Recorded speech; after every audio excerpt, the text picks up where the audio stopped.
Hello, everyone. I am Citizen Spokesperson Asher Westropp-Evans, and it's July 22nd, 2024. This is the live daily briefing of the Israeli Citizen Spokesperson's Office, and we're live on Instagram, X, YouTube, and LinkedIn, and available afterwards wherever you get your podcasts. So please start submitting questions in the chat and like and subscribe to help us reach a wider audience. It truly does help to get the message out. Well, today is day 290 of the October 7th war and the Hamas hostage crisis. Well, it is official. The Jews have been told to get out. The International Court of Justice, the UN court, has given an advisory opinion that Israel must evacuate the territories it conquered from Egypt and Jordan back in 1967, including, wait for it, the old city of Jerusalem. Now, this is the same UN court chaired by Lebanese diplomat Nawaf Salam, despite his massive and obvious conflict of interests. Salam wants you to think it's a violation of international law for Jews to live in the Jewish quarter of the old city of Jerusalem, that Israel must ethnically cleanse them and hand over the Western Wall to a fictitious Palestinian state. The law, he claims, demands it. This ruling coming 80 years, this opinion rather, coming 80 years after the Holocaust and the ethnic cleansing of Jews from Europe. The UN's top court is calling for ethnic cleansing of Jews from the Jewish homeland. This immoral opinion is frankly absurd, but not really surprising. The same UN's Human Rights Council spends most of its time bashing the Jewish state while being chaired by the world's worst human rights violators. And the same UN continues to launder money for Hamas through UNRWA while indoctrinating Palestinian children to reject peace and turning a blind eye to Hamas terrorists as they fight out of UN schools.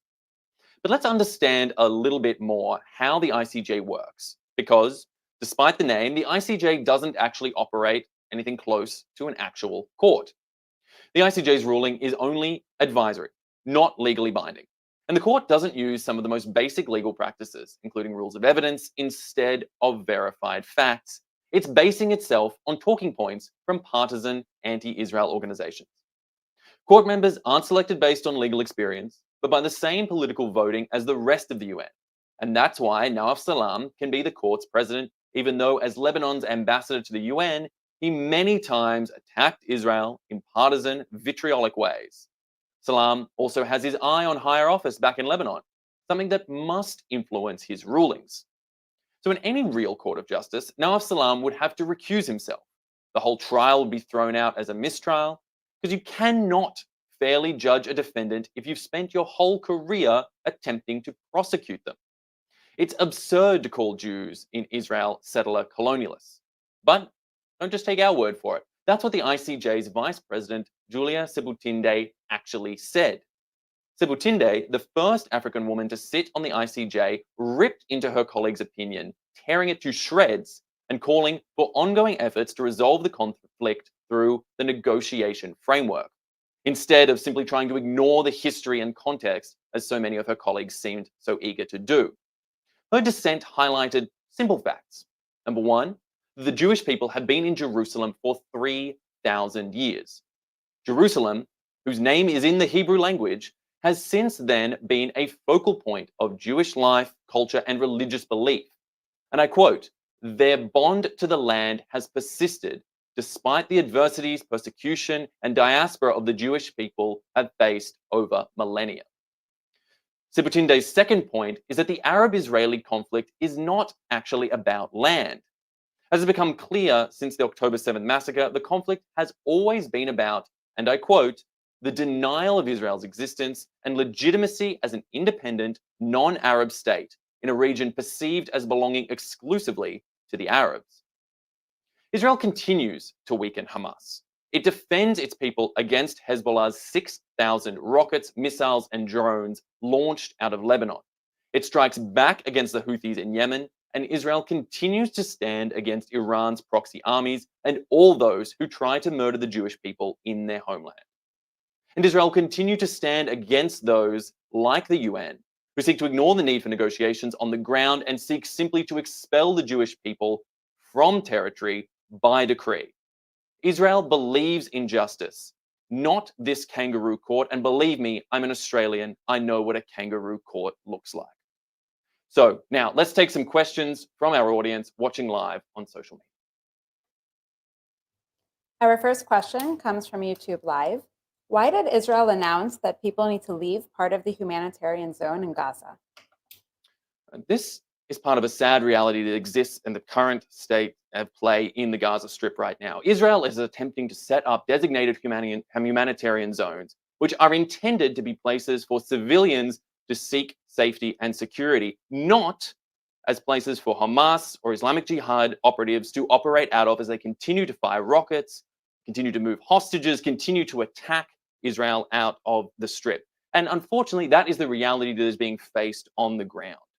As these humanitarian zones set up, Hamas operatives and their ilk like to pop up in these same areas, continue to perform attacks, to move resources, and to ignore the supposed nature of a humanitarian zone. And thus, Israel has to manage the reality on the ground from a strategic military standpoint.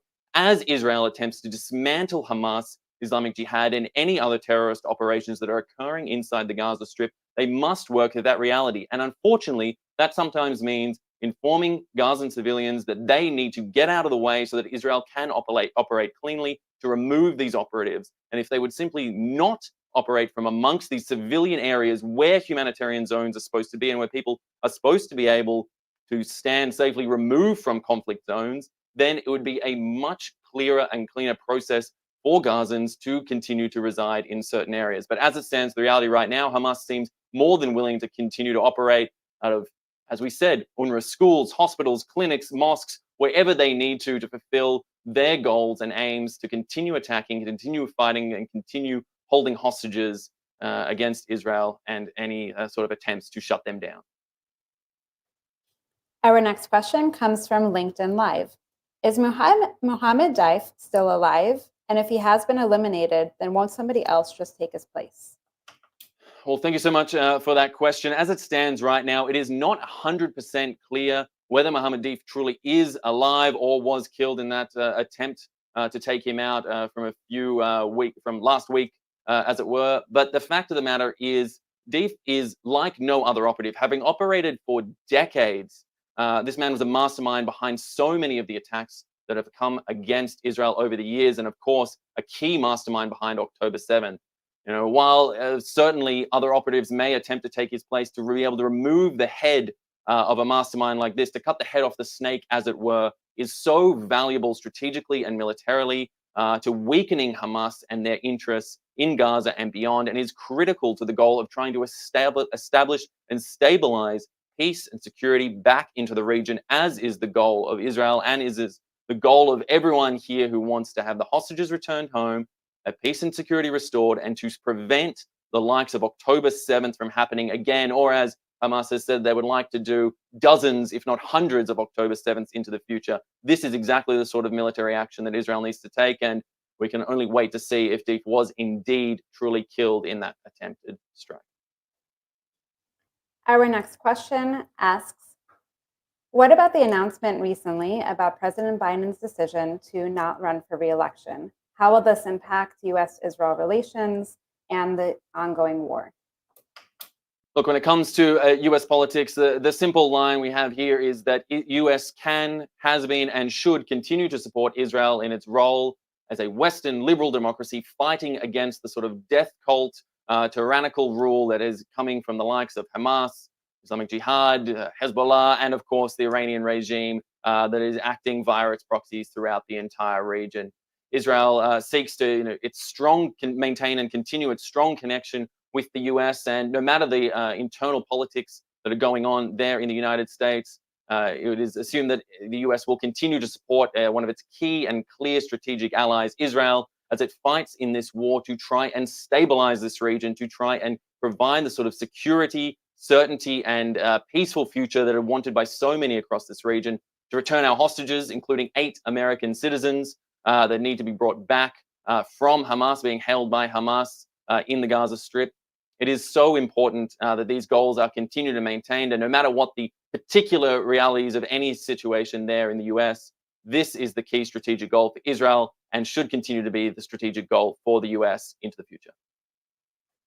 Our next question comes from Blanche on Instagram Live. How can we put more pressure on Qatar? Lunch, that is an important question. Qatar has continued to be a key funder and operator, helping to provide cash and liquid resources, not to mention shelter and supply to so many in Hamas and Hamas leadership. They have for years been a continued sponsor of much of the activity that's going on, working alongside the likes of Iran in certain interests against others in the region. Putting pressure on Hamas, I think, is the same as putting pressure rather on Qatar, I think, is the same as any other goal in this region, and pressure that should be applied in this region. It should be done so by a coalition of strong partners, liberal democracies who are fighting to ensure that there is fair, legal, peaceful sovereignty that is maintained throughout the region from all the walks of life, and particularly here in Israel, which is something that we push for, we maintain, and certainly Qatar needs to be held to account when possible and when needed, in order to help bring that sort of peaceful ceasefire and solutions that we're looking to find here in Israel into the long-term future, and to remove some of these destabilizing forces. But that requires a coalition of partners, that requires working together across the world with the likes of the US, with the likes of Europe and other allies we might have anywhere across the world that can help fight for that sort of justified, legal, sovereign approach to dealing with any destabilizers in the region. Our next question comes from Jane on Instagram Live. Has the UN or UNRWA ever confirmed the fact that Hamas used schools and other properties as bases to launch rocket and missile offenses?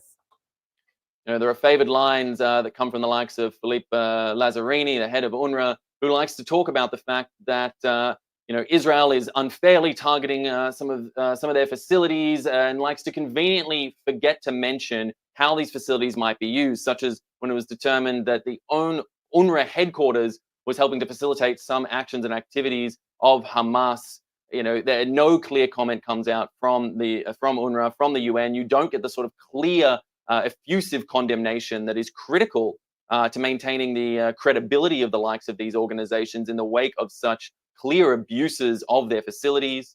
So often Israel gets labeled simply as the aggressor, as taking on, these sort of facilities, despite the realities on the ground that these intended civilian pieces of infrastructure are being used by the likes of Hamas, are being used by the likes of Islamic Jihad as assets for their military purposes and resources. This is a trend we see so often in Gaza, where civilian intended infrastructure, civilian intended aid, civilian intended humanitarian goods are redirected back to the military purposes of Hamas, where objects as simple as piping can be turned into rockets to be fired back and mortars to be fired back towards Israel, often harming Israelis, and sometimes not even making it that far and managing to harm Gaza and Palestinian civilians along the way. But regardless, this sort of effusive condemnation does not come strongly enough from the UN or UNRWA. So yes, frankly, this is something that needs to be dealt with more directly, and something that Israel will continue to push back against. And of course, here we at the Israeli Citizen Spokesperson's Office will continue to do the same through our daily messaging.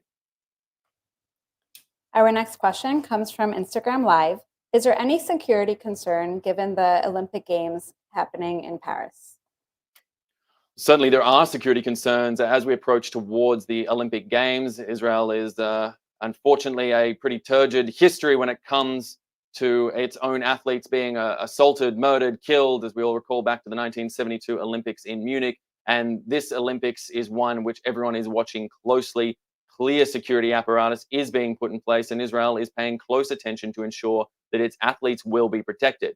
However, that being said, it is so critical that Israel continues to operate in the international sphere, and that its allies continue to support its capacity to do so, because Israel does not need to run and hide in this situation. Israel should be standing strong, as should its athletes, who will go proudly under the banner of the Israeli flag, as I do so here today, to stand for Israel on the international stage and say that we are a proud nation here fighting for our rights as a liberal democracy, against the sort of forces, the tyrannical forces of the death cults of Hamas, the theocratic tyranny of Iran and others who would attempt to weaken us as a democracy, as a legitimate and functional liberal democracy in the world. And the Olympics is a prime example of Israel's capacity to stand up and do so proudly. Safety and security need always be top of mind, but as it stands, yes, Israel will be participating. It will continue to be represented on the international stage, as it should continue to do so